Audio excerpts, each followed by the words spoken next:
हाँ, सो लास्टली हमने क्या देखा था? लास्ट हमने देखा था हमारी ट्रिक के अकॉर्डिंगली कि जब सॉल्यूशन बनता है तो प्योर सॉल्वेंट की कंपेयर में सॉल्यूशन के 4 पैरामीटर्स बहुत ही ज़्यादा चेंज होते हैं और वो सारे हम बोल सकते हैं क्वांटिटेटिव पैरामीटर्स है, क्वालिटेटिव प्रॉपर्टीज़ जिसे हमें बोले थे कि जिससे कि हम वो पर्टिकुलर कॉन्सेंट्रेशन के अकॉर्डिंगली क्वालिटेटिव प्रॉपर्टी बढ़ रही है, कम हो रही है, वो तो बता सकते हैं। At the same time molar mass भी फाइंड कर सकते हैं। 4 प्रॉपर्टी के बारे में हमने डिस्कस किया था। हमने ट्रिक भी देखा ही थी, क्या? Playing finals and outstanding bowling. तो फाइनल्स में हमारा परफॉर्मेंस वर्ल्ड कप में डाउन हुआ था, सो पीएफ डाउन हो रहा है और बॉलिंग हमारी कई सालों से अच्छी होती जा रही है। आउटस्टैंडिंग बॉलिंग मतलब वो अप जा रहा है। प्लेइंग फाइनल्स मतलब P therefore vapor pressure. P stands for vapor pressure. Okay, and finals F stands for freezing point. So solvent की कंपेयर में सॉल्यूशन का vapour pressure and freezing point down जा रहा है, कम हो रहा है, और सॉल्वेंट की कंपेयर में सॉल्यूशन का osmotic pressure and B for outstanding bowling, osmotic pressure and boiling point up जा रहा है। उसके क्वेश्चन आंसर भी हमने देखे थे। देन लास्ट क्लास में हमने पर्टिकुलरली ये जो वेपर प्रेशर कम जा रहा है उसकी बात की थी, राइट? जो वेपर प्रेशर कम जा रहा है उसकी बात की थी और बॉइलिंग की बात की थी कि बॉइलिंग टेम्परेचर जो अप जा रहा है वो, वेपर प्रेशर जो डाउन जा रहा है, ओके, वेपर प्रेशर जो डाउन जा रहा है उसके लिए भी हमने फॉर्मूला देख लिया था। कौन सा? डेल्टा पी नॉट, ओके, और से P nought 1 minus P 1 upon P nought 1 is equals to क्या? x2, मतलब वो सॉल्यूट के मोल फ्रैक्शन के ऊपर डिपेंड है। ओके, वो हम कहाँ से लाए थे? पूरा हमारा हेनरीज का और राउल्स का फॉर्मूला जो है वहाँ से हम लेके आए थे। तो वो हो गया एक हमारा वेपर प्रेशर, हमने फॉर्मूला भी डिस्कस किया था। एलिवेशन ऑफ बॉइलिंग पॉइंट, तो एलिवेशन ऑफ बॉइलिंग पॉइंट भी हमने देख लिया कि कैसे बॉइल होता है फेनोमेनन। मतलब हम 9-10 तक तो पढ़ चुके हैं बॉइलिंग, भाई जो टेम्परेचर पर बॉइलिंग होना स्टार्ट हो उसे बॉइलिंग बोलते हैं। लेकिन क्या होता है कल हमने देखा था कि कैसे वेपर प्रेशर होती ही है ऑलरेडी लिक्विड के ऊपर और हम हीट बढ़ाते जाए। सो जो टेम्परेचर पर ये जो वेपर प्रेशर है उसका प्रेशर 1 एटमॉस्फेरिक, मतलब एटमॉस्फेरिक प्रेशर जितना हो जाए तब वो टेम्परेचर को हम बोलते हैं boiling point of that particular liquid. Okay, और उसके लिए हमने ये ग्राफ्स भी देखे थे, राइट? ग्राफ्स भी देखे थे और बता दिया था मैंने क्या कि डेल्टा टी इज, प्रैक्टिकली हमने देखा है कि जो डेल्टा टी है मतलब बॉइलिंग पॉइंट का ये जो टेम्परेचर डिफरेंस आ रहा है किसके बीच का? सॉल्यूशन का और सॉल्वेंट के बीच का जो टेम्परेचर डिफरेंस आ रहा है, ये टेम्परेचर डिफरेंस किसके प्रोपोर्शनल है? उसके मोल, मतलब कौन सा? मोलालिटी। ओके, सो उसकी मोलालिटी के ऊपर डिपेंड है। डन। ओके, तो वो हमने देखा था, यहाँ पे लिखा हुआ भी है, देखो कि डायरेक्टली प्रोपोर्शनल क्या है? Experiments have shown that for dilute solution the elevation of boiling point is directly proportional to the molar concentration of the solute in a solution. और मैंने न्यूमेरिकल सॉल्व करने के लिए तो मैंने बताया था कि जब भी बॉइलिंग पॉइंट और फ्रीजिंग पॉइंट के टेम्परेचर वाला जो न्यूमेरिकल आए उसमें तो एक ही क्वेश्चन पूछना है, delta T is equals to Km. Okay, Km बोला था, so delta T is equals to Km K for the constant. Boiling point होगा तो के बी और फ्रीजिंग पॉइंट होगा तो के एफ, और एम तो उसकी जगह पर है ही। डन। ओके, तो ये हमने देखा था elevation of the boiling point और फॉर्मूला भी हमने डिराइव कर लिया था। अंडरस्टूड? ओके, तो आगे अब हम देखते हैं depression of the freezing point. अभी हमें क्या देखना है? Depression of the freezing point. तो जैसे हमने बॉइलिंग पॉइंट समझा, डिट्टो वैसे क्या करना है? Freezing point. लेकिन बॉइलिंग पॉइंट क्या जा रहा है? अप जा रहा है और फ्रीजिंग पॉइंट क्या जाएगा? डाउन जाएगा। ओके, सो फ्रीजिंग पॉइंट डाउन जाएगा, उसके लिए भी देख लेते हैं। देखो, lowering the vapor pressure of a solution causing the lowering of the freezing point compared to that of the pure solvent. Pure solvent की कंपेयर में सॉल्यूशन का फ्रीजिंग पॉइंट क्या हो जाएगा?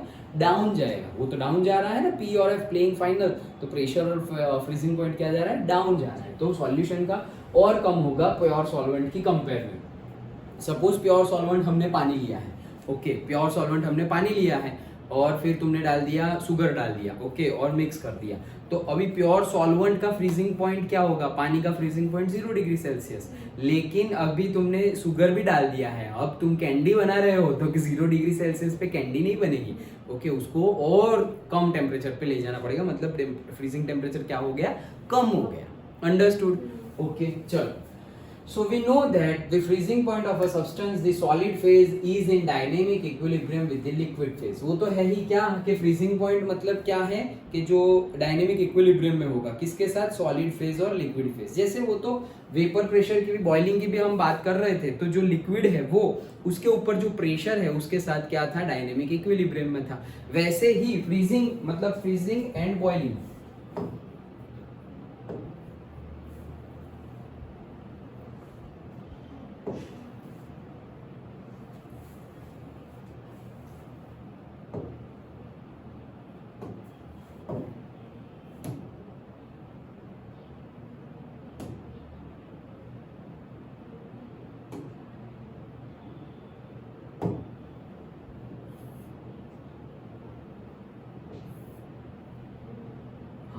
सो हम क्या बात कर रहे हैं, फ्रीजिंग एंड बॉइलिंग। तो जो हमारा बॉइलिंग था उसमें क्या था कि पर्टिकुलर यहाँ तक क्या है, लिक्विड भरा हुआ है, और ये यहाँ से ऐसे बंद कर दिया है, तो यहाँ पर जो वेपर बनेगी वो वेपर प्रेशर की बात की थी, तो उसके लिए हमने क्या किया था, इसको क्या किया था, गर्म किया था, तभी तो बॉइलिंग हुआ था।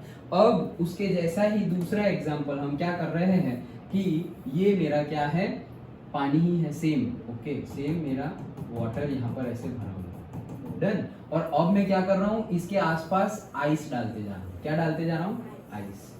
तो आइस में डालते गया तो होगा क्या कि जब हीट मिल रही थी तो ये लिक्विड का मतलब ये लिक्विड का कन्वर्जन हो रहा था वेपर में, लेकिन अभी ये लिक्विड क्या कर रहा था, हीट ले रहा था। अब वो क्या करेगा, हीट देगा, किसको देगा, ये जो ठंडा ठंडा आइस आसपास रख दिया है उसको क्या करेगा, हीट देगा, तो उसको वो हीट दे देगा, तो ये तो लिक्विड बन जाएगा, ये आइस तो लिक्विड बन जाएगा, लेकिन ये लिक्विड है वो क्या बन जाएगा, आइस बन जाएगा। तो धीरे धीरे धीरे धीरे यहाँ पर आइस बनना स्टार्ट हो जाएगा, डन, ओके।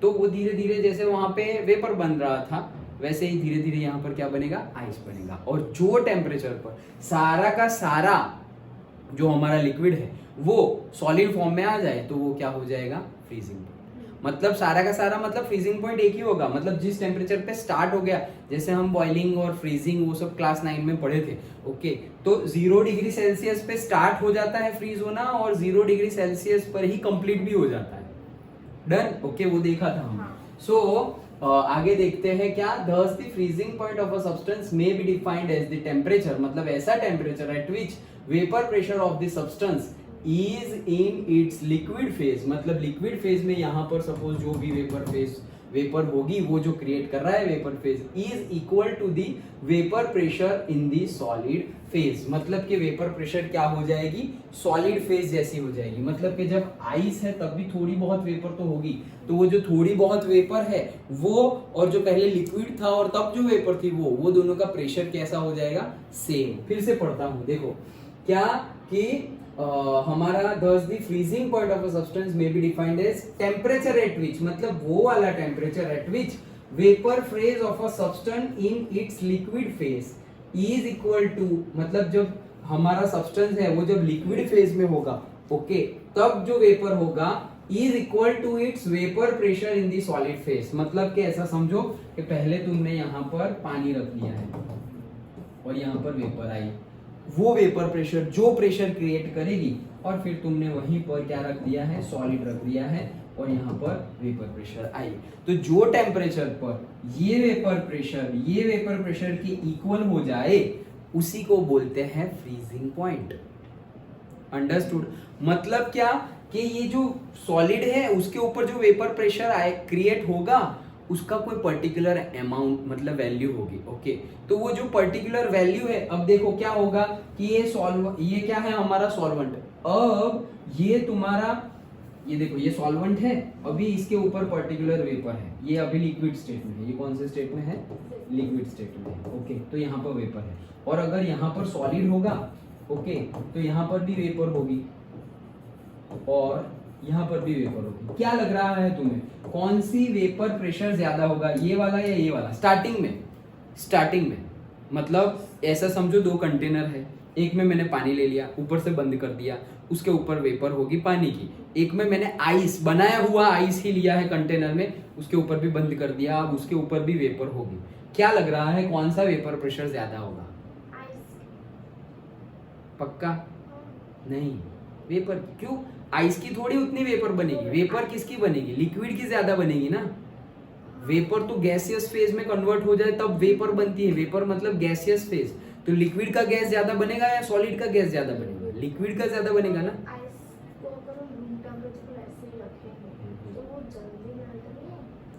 आइस मेल्ट जल्दी होता है, हम मेल्टिंग की कहाँ बात कर रहे हैं, हम तो वेपर की बात कर रहे हैं। मेल्ट होता है, कोई प्रॉब्लम नहीं है उसमें, कहाँ ना है, बट वो तो मेल्ट हो रहा है। हम मेल्ट मतलब क्या, लिक्विड फेज में आना। हम तो लिक्विड फेज की बात ही नहीं कर रहे, हम बोल रहे हैं सॉलिड फेज है उसके ऊपर वेपर है, लिक्विड फेज है उसके ऊपर भी वेपर है। अंडरस्टूड? तो लिक्विड फेज का जो वेपर होगा ये ज्यादा होगा। अब हम क्या कर रहे हैं, ये आइस रख दिया है तो ये पानी क्या होता जाएगा, सॉलिड बनता जाएगा। मतलब लिक्विड क्या होता जाएगा, सॉलिड बनता जाएगा। मतलब कि लिक्विड सॉलिड बनता जा रहा है, मतलब उसकी वेपर में कन्वर्जन जो होगी वो कम होती जाएगी। लिक्विड में जब हो तब तो वेपर ज्यादा ही है, लेकिन सॉलिड में जब कन्वर्जन होगी होता जा रहा है, मतलब वेपर प्रेशर क्या हो जाएगा, कम होता जाएगा। ये हाईएस्ट वेपर प्रेशर है जब प्योर लिक्विड है। अब धीरे धीरे जब तुमने ये आइस रख दिया तो वो लिक्विड का क्या, आइस बनना शुरू हो रहा है, तो ये जो वेपर प्रेशर है वो भी डाउन होता जाएगा। क्यों डाउन होता जाएगा? क्योंकि ये जो वेपर प्रेशर, यहां पर ऐसा समझो कि ये तुम्हारा लिक्विड है, ओके।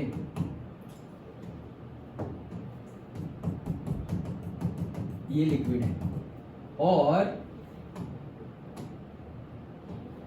ये ऐसे हमने कवर कर दिया। अब यहां पर क्या है, वेपर भी है। अब जब भी तुमने यहां पर आइस रखा तो ये सॉलिड बन रहा है, मतलब लिक्विड को हीट मिल रही, लिक्विड हीट दे रहा है, लिक्विड हीट दे देगा तो वो सॉलिड बनेगा। और ये वेपर भी, उसको भी तो कूलनेस होगी, तो ये वेपर भी क्या, हीट दे देगी। वेपर हीट दे देगी तो वो क्या बन जाएगा, लिक्विड बन जाएगा। अगर देखो वो हमारा कन्वर्जन याद रखो, सॉलिड लिक्विड गैस, इसको तुम हीट दोगे, हीट देंगे तो लिक्विड बनेगा, लिक्विड को हीट दोगे तो गैस बनेगा, गैस में से हीट ले लोगे, ओके, गैस में से हीट ले लेंगे तो क्या बनेगा, लिक्विड, और लिक्विड में से भी हीट ले लोगे तो क्या बनेगा, सॉलिड। ये तो हम पढ़ चुके हैं 9th में। अब मैं क्या बोल रहा हूँ, ऐसे लिक्विड था, अब हमने आइस रखा है, वो ठंडा है और लिक्विड गर्म है कंपेयर टू दी आइस, तो लिक्विड अपना टेम्परेचर, अपनी हीट किसको दे देगा, आइस को। तो ये जो है वो धीरे धीरे क्या अभी कूलनेस, मतलब हम हीट रिजेक्ट कर रहे हैं, हीट दे नहीं रहे, हम गर्म नहीं कर रहे हैं, हम आइस रखा मतलब हीट ले रहे हैं, मतलब ये रिवर्स जा रहे हैं हम, gases to liquid, liquid to solid. तो जो गैस में होगा वो लिक्विड बन जाएगा, जो लिक्विड में होगा वो सॉलिड बन जाएगा। सिंपल, ओके चलो।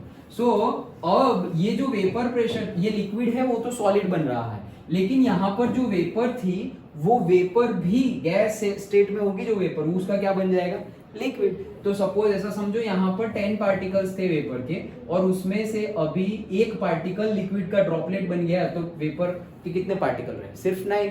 फिर वापस एक बन गया लिक्विड, तो वेपर के कितने बन गए, 8।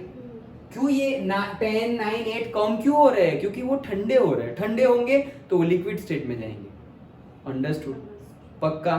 तो ये लिक्विड स्टेट में जा रहे हैं, अभी ये वेपर के पार्टिकल लिक्विड में जा रहे हैं, तो वेपर जो प्रेशर क्रिएट करेगा वो तो कम करेगा, क्योंकि ज्यादा पार्टिकल्स होंगे तो ज्यादा प्रेशर क्रिएट करेंगे, लेकिन कम नंबर ऑफ वेपर है, मतलब अमाउंट में बोल रहा हूं इसीलिए, okay. So particles, number of particles कम है तो कम प्रेशर क्रिएट करे।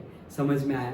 तो वेपर प्रेशर हमारा क्या होता जाएगा, कम होता जाएगा। कब? जब हम कूलिंग करेंगे। सो जब हम कूलिंग करेंगे तो वेपर प्रेशर क्या होता जाएगा, डिक्रीज होता जाएगा। करेक्ट। अभी वेपर प्रेशर कम हो जाएगा, लेकिन अभी फ्रीजिंग पॉइंट की डेफिनेशन हमने क्या पढ़ी कि जब ये तो तुमने पानी रखा था, ओके, लेकिन अगर तुमने यहाँ पर सॉलिड भी रखा हुआ हो तो भी थोड़ी यहाँ पर वेपर तो होगी, सॉलिड होगा तो भी थोड़ी वेपर होगी, थोड़ी। तो ये वेपर प्रेशर से तुम ये वेपर प्रेशर पर जब आ गए, यहां पर भी वेपर प्रेशर होगा, यहाँ पर पहले स्टार्टिंग में ये जब 10 थे तब वेपर प्रेशर था सपोज 10 बार, रफली अंडरस्टैंडिंग। और अब ये 10 में से क्या हो गए हैं, 3 हो गए हैं, तो वो क्या हो गया है 3 बार। वेपर प्रेशर कितना हो गया, 3 बार। तो इसको हम कूल करते गए, कूल करते गए, कूल करते गए, और जो टेम्परेचर पर ये 10 बार रीच हो गया 3 बार, वही टेम्परेचर को बोलते हैं फ्रीजिंग पॉइंट। क्यों? क्योंकि ये सारा का सारा लिक्विड ऐसे आइस बन गया और यहाँ पर जो बहुत सारी वेपर थी वो सिर्फ थोड़ी ही वेपर रह गई। डेफिनेशन समझा रहा था मैं कि फ्रीजिंग पॉइंट क्या होता है। जैसे हमने कल बॉइलिंग पॉइंट क्या होता है उसके लिए बोला कि जो टेम्परेचर पर vapour pressure of a liquid वो हो जाए एटमॉस्फेयर के वेपर प्रेशर जितना, तो वो टेम्परेचर को बोलते हैं बॉइलिंग टेम्परेचर। वैसे ही फ्रीजिंग पॉइंट में क्या है, जो टेम्परेचर पर vapour pressure of a liquid is equal to the vapor pressure of that same substance in the solid phase। मतलब एक ही सब्सटेंस जब लिक्विड फेज पे होगा तब उसकी वेपर प्रेशर, एंड वही सब्सटेंस जब सॉलिड फेज पे होगा तब उसका वेपर प्रेशर जब जो टेम्परेचर पर सेम हो जाए वही टेम्परेचर को बोलते हैं freezing temperature. Understood? Okay, so ये हमने डेफिनेशन समझी। नाउ अब देखो, a solution will freeze when its vapour pressure equals to vapour pressure of the pure solid solvent as is clear from that figure also. Figure अभी हम देखते हैं, लेकिन ये समझ में आ गया। Now according to the Raoult's law, when non-volatile solid is added to the solvent, its vapor pressure decrease, वो तो हमने देखा था। Now it would become equal to that of the solid solvent at lower temperature। मतलब उसका vapour pressure क्या हो जाएगा, जो पहले वेपर प्रेशर तो कम होगा, लेकिन ये जो कम हो रहा है ना, जो वेपर प्रेशर कम हुआ है सॉल्वेंट की कंपेयर में सॉल्यूशन का वेपर प्रेशर क्या हुआ है, कम हुआ है। So it would become equal to that of the solid solvent at lower temperature। मतलब lower temperature जब होगा, lower temperature, तो वो lower temperature पर ये जो वेपर प्रेशर है ना, वो जो कम हुआ था ना उसके जितना ही हो जाए, ऐसा बोल रहे हैं। Okay, so thus the freezing point of the solvent decrease। तो freezing point भी क्या हो रहा है, decrease हो रहा है। Done? ओके, नाउ वैसे ही तुम देख सकते हो कि प्योर सॉल्वेंट होगा, सिर्फ पानी है। ओके, सिर्फ पानी है, तो हमने देखा था कि सिर्फ पानी है, और अब सिर्फ पानी को तुम गर्म करोगे तो 100 डिग्री सेल्सियस पे वो गर्म हो जाएंगे। लेकिन अगर तुमने उसमें शुगर डाल दिया, ग्लूकोज डाल दिया, तो सॉल्यूट के पार्टिकल्स वाटर पार्टिकल्स को पकड़ लेंगे, तो उसको वेपर बनने नहीं देंगे, इसलिए उनका बॉइलिंग पॉइंट क्या हो गया, अप हो गया।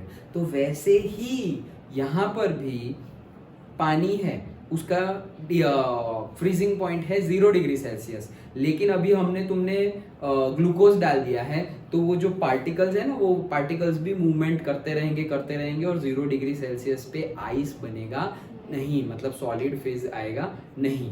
ओके, क्यों? क्योंकि वो उसको आइस भी नहीं बनने दे रहे हैं, मतलब हीट जो जा रही है वो हीट दे नहीं रहे इजीली। क्यों? क्योंकि उनके पास भी है ना थोड़ी हीट, तो हीट हमें पूरी दे देनी है, जब पूरी हीट दे देंगे तब। लेकिन ऐसा समझो कि वाटर ने तो सारी हीट दे दी, वाटर ने अगर सारी, सॉल्वेंट ने, मतलब हमारे सॉल्वेंट ने तो सारी हीट दे दी, तो उसका तो सॉलिड फेज बन जाएगा, लेकिन वो जो ग्लूकोज है ना, उसने अपनी सारी हीट नहीं दी। तो जैसे ही वो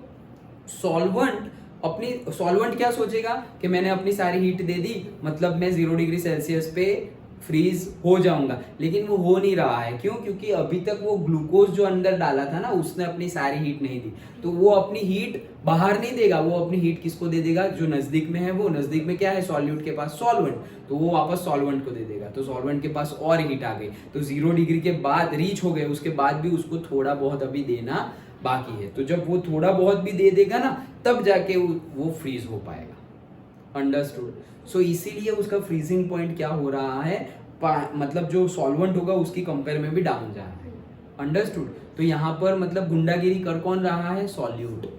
जब बॉयल होना होता है तब भी वो सॉल्वेंट के पार्टिकल्स को पकड़ लेता है और बोलता है बॉयल नहीं होने दूंगा, ओके, क्योंकि हम दोनों इकट्ठा है। और जब फ्रीज होना होता है तब भी सॉल्वेंट पहले फ्रीज हो जाता, लेकिन अभी भी सॉल्यूट पार्टिकल्स की वजह से ही वो 0 डिग्री सेल्सियस पे फ्रीज नहीं होता, और फिर टेम्परेचर और डाउन जाता है। अंडरस्टूड? ओके, अब उसके अगर फॉर्मूला की बात करें तो अगेन सेम मैंने बोला ही था कि बॉइलिंग पॉइंट या फ्रीजिंग पॉइंट का हो तो एक ही क्वेश्चन पूछना है, delta T is equal to Km. Okay, so delta T is equal to Km. Okay, ये कैम बोला, अब फ्रीजिंग पॉइंट है तो एफ और यहाँ पर भी क्या आ जाएगा, के एफ। डन। ओके, तो डेल्टा टी एफ क्या है, सॉल्वेंट के टेम्परेचर का फ्रीजिंग पॉइंट। अभी देखो कौन ज्यादा होगा, बड़ा टेम्परेचर कौन सा होगा, किसका ज्यादा टेम्परेचर होगा, मतलब हम डेल्टा टी कैसे लेते हैं, बड़ा माइनस छोटा। तो यहाँ पर बड़ा कौन होगा, बड़ा मतलब बड़ा टेम्परेचर, ज्यादा टेम्परेचर किसका होगा, सॉल्वेंट का या सॉल्यूशन का। सॉल्यूशन का तो और नीचे चला गया ना, फ्रीजिंग पॉइंट तो और नीचे चला गया, मतलब ऐसा समझो कि 0 डिग्री सेल्सियस पे सॉल्वेंट तो फ्रीज हो जाता, लेकिन ये तो किस पे हुआ है, सपोज -1 डिग्री सेल्सियस पर सॉल्यूशन फ्रीज हुआ है। ओके, तो यहाँ पर हमारा मेन जो है वो बड़ा टेम्परेचर, ये दोनों में बड़ा कौन, 0 और -1 में बड़ा कौन, 0। तो देखो यहाँ पर क्या है, delta T F is equals to T nought F minus T F. Done. So T nought F, nought किसके लिए है, प्योर सॉल्वेंट के लिए है, देखो यहाँ पर लिखा हुआ ही होगा, T nought F is the freezing point of the pure solvent. तो रटना नहीं है, ऐसे ही हमें पता है कि ये प्योर सॉल्वेंट अगर पानी होता तो 0 डिग्री पे फ्रीज हो जाता, लेकिन अभी हमने शुगर भी डाली है तो वो -1 डिग्री पे सेल्सियस पे जाएगा। इन दोनों में बड़ा कौन, बड़ा 0, नंबर लाइन पे बड़ा कौन है, 0। तो 0 है तो वो बड़े को पहले लिखो, तो बड़े का कौन है, मतलब टी नॉट एफ सॉल्वेंट का, और सॉल्यूशन का कितना है, टी एफ। डन। यही केस अगर हम बॉइलिंग के लिए देखें तो बॉइलिंग के लिए भी हमारा फॉर्मूला सेम हो जाएगा, delta T is equals to क्या, कैम। ओके, अब यहाँ पे बॉइलिंग है तो बी और यहाँ पर भी बी। अब डेल्टा टी बी क्या है, डेल्टा टी बी क्या है, अब देखो जैसे कि अगर सिर्फ सॉल्वेंट होता, ओके सिर्फ सॉल्वेंट होता वाटर, तो वो 100 डिग्री सेल्सियस पे क्या हो जाता, बॉइल हो जाता, लेकिन उसमें हमने शुगर भी डाल दिया है तो अब 100 डिग्री पे नहीं और ज्यादा हीट देनी पड़ेगी, सपोज वो 101 डिग्री पर बॉइल हो रहा है। तो अगर इसको मैं प्योर सॉल्वेंट को हम नाम देते हैं टी नॉट और बी, तो इसको मुझे नाम देना पड़ेगा टीबी। तो यहाँ पर अब देखो, यहाँ पर अगर तुम देखो प्योर सॉल्वेंट को ही नॉट वाला नाम देते हैं तो वो हमने वही किया है। अब यहाँ पर बड़ा माइनस छोटा करेंगे तो बड़ा तो 101 है, तो ये क्या आएगा, TB minus T not be. Understood. तो देखो हमने जो कल एलिवेशन देखा था, ओके सो एलिवेशन में देखो TB minus T not, understood. बड़ा माइनस छोटा ही करेंगे, तो ऐसे रटना मत कि पहले टी नॉट आएगा या पहले टी बी आएगा, ऐसा नहीं, समझ के करना है। तो ये हमने समझा कि बॉइलिंग पॉइंट है, प्योर सॉल्वेंट होता उसका नाम है टी नॉट बी और सॉल्यूशन का है टीबी। अच्छा, तो प्योर सॉल्वेंट होता तो 100 डिग्री पे बॉईल हो जाता, लेकिन अगर शुगर भी डाल दी तो 100 से ज्यादा पे बॉईल होगा, तो ये रहा। अब ये ज्यादा है मतलब ये दिस माइनस दिस करेंगे, लेकिन फ्रीजिंग में इससे उल्टा है। फ्रीजिंग में क्यों उल्टा है, क्योंकि अगर प्योर सॉल्वेंट होता मतलब T nought F pure solvent होता तो वो 0 डिग्री सेल्सियस पे फ्रीज हो जाता, लेकिन शुगर डाल दी है तो मतलब कि सॉल्यूशन बन गया है, तो अब वो 0 डिग्री सेल्सियस पे फ्रीज ना होके -1 डिग्री सेल्सियस पर फ्रीज हो रहा है। अब हमें डेल्टा टी निकालना है, तो डेल्टा मतलब चेंज और से डिफरेंस। डिफरेंस कैसे निकालेंगे, बड़ा माइनस छोटा, बड़ा है इसमें 0 और ये छोटा है तो टी नॉट पहले आएगा, तो इसके लिए टी नॉट पहले आएगा और इसके लिए टी नॉट बाद में आएगा। अंडरस्टूड। अदरवाइज कुछ भी चेंज नहीं है। ये जो हम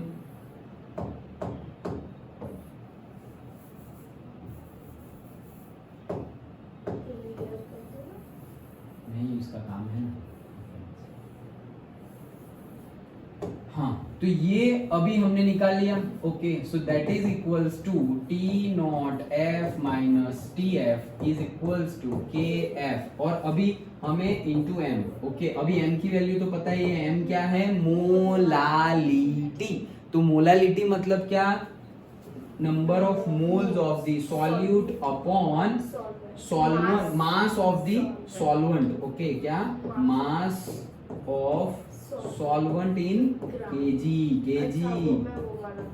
okay, mass of solvent in kg. Done. और वो वाले में क्या है, वो वाला जो तुम बोल रहे हो उसमें अगर ये मोलालिटी का फॉर्मूला डायरेक्टली हमें पता है क्या कि भाई given mass upon molecular mass of the solute. तो सॉल्यूट के लिए अगर बोले, सॉल्यूट के लिए अगर तुम बोल दो सिंपली गिवन मास, तो गिवन मास से m by w,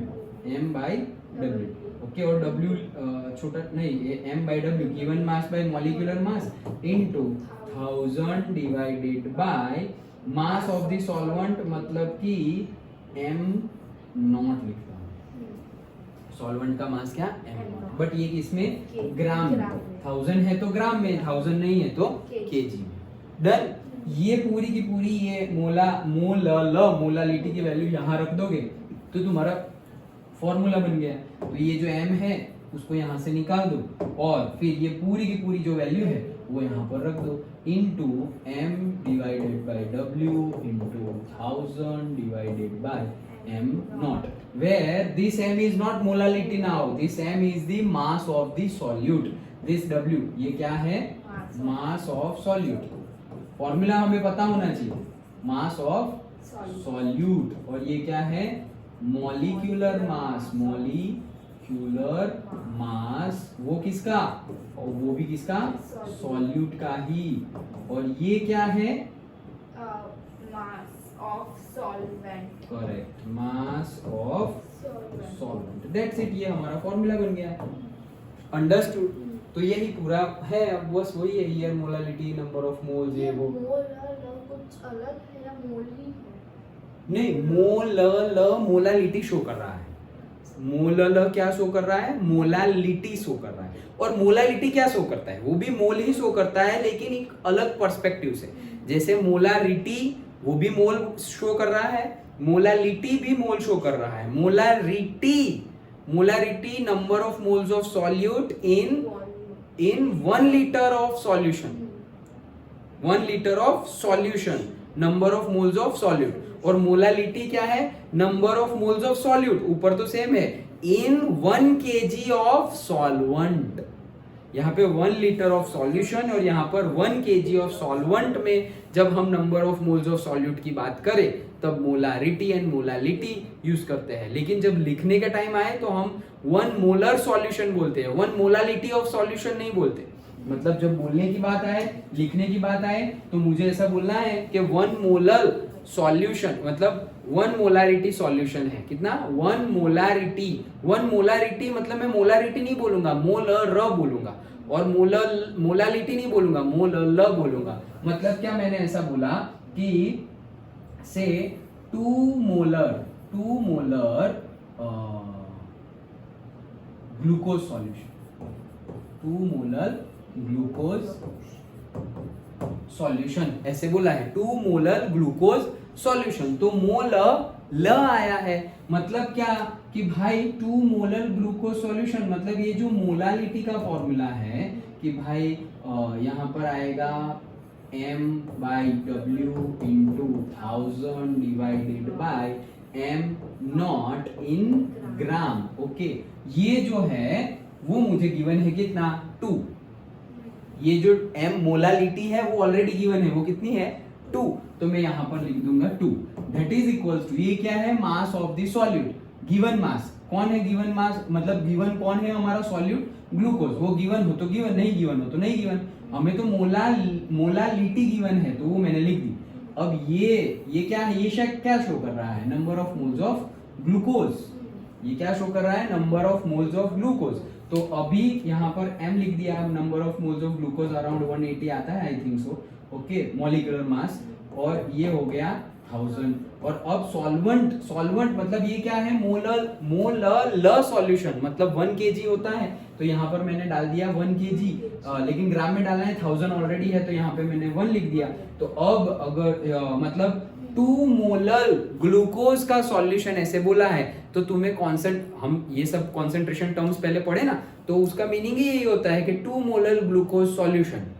explain what is it meaning, what is it's meaning, उसका मीनिंग क्या है। ओके, तो उसका मीनिंग ये है कि 2 मोलर ग्लूकोज का सॉल्यूशन है। उससे मुझे क्या पता चलेगा, उससे मुझे ये पता चलेगा कि ये जो m है, यहां से मुझे m मिल जाएगा। m क्या है, मास ऑफ द सॉल्यूट। तो मुझे ये पता चलेगा कि 1 kg वाटर में तुमने कितने ग्राम ग्लूकोज डाला है।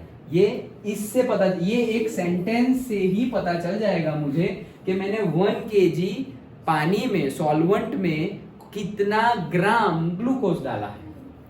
अंडरस्टूड? तो इसे बोलते हैं, इसे बोलने की टर्मिनोलॉजी में बोलते हैं मोलल। मोलल मतलब मोलालिटी, वो गिवन है, ये रही। और अगर मोलारिटी बोलनी हो तो 2 और कैपिटल एम रख देंगे, तो मोलर। इसके लिए क्या बोलते हैं हम? मोलर। और इसके लिए क्या बोलते हैं? मोलल। डन? ओके, क्यों? क्योंकि इसके बाद है मोलारिटी और इसके बाद है मोलालिटी। अंडरस्टूड? ओके, समझ गए? हाँ। अब यहाँ पर वही सब फिर से लिखा हुआ है। ओके, तो ये तो बॉइलिंग वाला है, अभी हमने इसका निकाला KF का। ओके, फ्रीजिंग का। तो freezing point depression, molal depression constant और क्रायोस्कोपिक कांस्टेंट, याद रखना। वो क्या था? वो उसके लिए भी एक पर्टिकुलर वर्ड था ना, ebullioscopic. Okay, Bulioscopic. Yes, okay. E silent तो बुलियोस्कोपिक। ओके, सो बुलियोस्कोपिक कांस्टेंट और यहाँ पे है क्रायोस्कोपिक कांस्टेंट। डन? ओके, कौन है ये कांस्टेंट? कौन सा? हमारा ये जो KB और KF है वो। ओके, सो ई साइलेंट कोई बोल भी देता है, जैसे हमने कल बात की थी। सो बुलियोस्कोपिक कांस्टेंट और से बुलियोस्कोपिक कांस्टेंट, बुलियो और से इबुलियोस्कोपिक कांस्टेंट और क्रायोस्कोपिक कांस्टेंट। ओके, प्रोनाउंसिएशन में गड़बड़ी हो तो चलेगा, यहाँ कंसेप्ट में गड़बड़ी नहीं होनी चाहिए। Okay, understood? ऐसे तो हमारा बायो में हार्ट को क्या बोलते पता है? हॉट बोलते हैं। नहीं, सबका अलग अलग है। और ऐसा भी नहीं है कि वो गलत है। पर्टिकुलर बहुत सारे नंबर ऑफ पीपल्स ऐसे हैं जो वैसे बोलते होंगे। वो कोई भी वर्ड हो, ऐसे हार्ट की बात नहीं कर रहा हूँ, कोई भी वर्ड हो उसको ऐसे प्रोनाउंस करते हैं। जैसे हम फ्यूअल को ऐसे बोलते हैं फ्यूल और फ्यूअल, और हमारे मैडम तो कुछ और ही बोलते थे, पता है अभी याद नहीं आ रहा है। बट जैसे कि मैं क्या बोलता था पता है? फ्यूअल। क्या? फ्यूअल। और फ्यूल भी बोलते हैं इसे, फ्यूअल। ओके, तो प्रोनाउंसिएशन थोड़ा अलग अलग होता है हर जगह, लोगों के हिसाब से भी होता है, एक्सेंट के हिसाब से भी होता है। Accent, okay, accent, okay, accent के हिसाब से भी होता है। हाँ, चलो, तो ये समझ में आ गया। ये पूरा जो हमने अभी फॉर्मूला बोला वही फॉर्मूला यहाँ पर आ गया। अंडरस्टूड? ओके, अब यहाँ पर ये जो पूरा फॉर्मूला आ गया है किसका? हमारा M का। ओके, और डेल्टा T का फॉर्मूला आ गया। तो ये डेल्टा T का फॉर्मूला यहाँ पे आ गया। वो डेल्टा T से तुम मोलर मास भी फाइंड कर सकते हो, जैसे कि ये मोलर मास है, मॉलिक्यूलर मास, वो तुम फाइंड कर सकते हो। डन? ये जो हमने यहाँ वैल्यू रख दी ना, तो ये सारी वैल्यू अगर गिवन है तो तुम ये फाइंड कर सकते हो। आ गया यहाँ तक? अंडरस्टूड? अब देखो नया, thus for determining the molar mass of the solute we should know the quantities। मतलब ये सारे जो, अगर ये फॉर्मूला है, अगर एक अननोन है बाकी सारे नोन है तो फाइंड कर सकते हो, फिर चाहे कुछ भी फाइंड करना हो। The values of KF and KB which depend on the nature of the solvent। देखो क्या बोल रहे हैं? values of KF and KB, जिसके लिए हम बोलते थे delta T is equals to केम। तो केम का जो K है, K कांस्टेंट, फ्रीजिंग पॉइंट के लिए KF और बॉइलिंग पॉइंट के लिए KB। तो ये जो KF और KB की वैल्यू जो होगी वो किसके ऊपर डिपेंड है? Nature of the solvent. Solvent तुमने कौन सा लिया है उसके ऊपर डिपेंड है KF और KB का वैल्यू। डन? तो KF और KB की वैल्यू उसके ऊपर डिपेंड है। और अगर देखा जाए तो KF और KB के लिए पर्टिकुलरली फॉर्मूला भी है। ओके, सो पर्टिकुलर फॉर्मूला है, मतलब क्या कि जो K है, K क्या है? कांस्टेंट। फ्रीजिंग होगा तो फ्रीजिंग KF और बॉइलिंग होगा तो KB। अब उसके लिए मैं तुम्हें एक फॉर्मूला बताता हूँ। क्या फॉर्मूला? सो फॉर्मूला है हमारा किसका? K का फॉर्मूला। K का फॉर्मूला क्या है? K का फॉर्मूला है राम तारा हजार हाथ और हिंदी में बोले तो राम तेरे हजार हाथ। ओके, सो सुना है? ना, ये दिख रहा है। राम तेरे हजार हाथ ओके, राम तेरे हजार हाथ। गुजराती में राम तारा हजार हाथ, हिंदी में राम तेरे हजार हाथ। ओके, अब अगर मेरा के एफ है तो यहाँ पर टेम्परेचर क्या हो जाएगा एफ, यहाँ पे डेल्टा हो जाए, डेल्टा एच तो है ही, लेकिन डेल्टा एच किसका, फ्रीज हो रहा हूं, तो फ्रीज हो रहा हूं मतलब क्या, फ्यूजन होगा ना। ओके, सो वो इंटू इंटू इंटू खत्म। ओके, सो के एफ अगर लिया तो M T F, okay, 1000 delta H, मतलब राम तेरे हजार हाथ, यहाँ पे टेम्परेचर का क्या है, स्क्वायर है, हाँ? वो मत भूल जाना, टेम्परेचर का क्या है, स्क्वायर है। डन। ओके, सो देखो यहाँ पर RM1 और can be ascertain from the following relation, मतलब के नेचर ऑफ सॉल्वेंट के ऊपर डिपेंड है और सॉल्वेंट के ये जो रिलेशन है उसके ऊपर डिपेंड है। तो देखो राम तारा हजार हाथ, उसमें टेम्परेचर का क्या है, स्क्वायर है। अब वैसे ही मैं फिर से लिख दूं, देखो K इज इक्वल्स टू राम तेरे हजार हाथ, राम तेरे हजार हाथ। ओके, तो फिर अब बॉइलिंग के लिए है तो KB multiply multiply multiply delta, boiling हो रहा है तो डेल्टा B, यहाँ पे B, यहाँ पे स्क्वायर, खत्म। Okay, understood. सो KB के लिए भी वही है, बॉइलिंग, क्या बॉइलिंग लिखो या वेपोराइजेशन लिखो,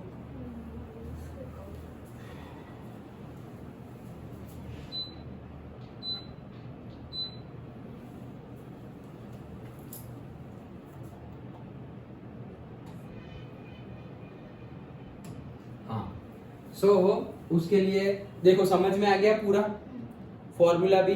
okay, here the symbol R and M stands for the gas constant. R क्या है, गैस कांस्टेंट, तो R हमारा गैस कांस्टेंट है and M1 stands for the molar mass of the solvent, क्योंकि हम तो क्या नेचर ऑफ द सॉल्वेंट पे डिपेंड है, तो मोलर मास किसका होगा, सॉल्वेंट का। मोलर मतलब मोलिकुलर मास। ओके, एक मोल में जो मोलिकुलर मास वही सेम ही है। So molar mass of the solvent respectively TF and TB। That's it. Further, delta H fusion and delta H vaporization represents the enthalpies for fusion and vaporization of the solvent respectively. मतलब क्या, वही जो हम बचपन में पढ़े थे कि अगर मेरे पास 1 kg ऑफ 1 kg क्या है, मेरे पास आइस है, 1 kg आइस, उसमें से 1 kg पानी बनना है, 1 kg आइस में से सारा का सारा क्या बन जाना है, 1 kg वाटर, मतलब सारा का सारा क्या हो जाना है, मेल्टिंग हो जाना है। तो यही प्रोसेस को हम फ्यूजन बोलते थे।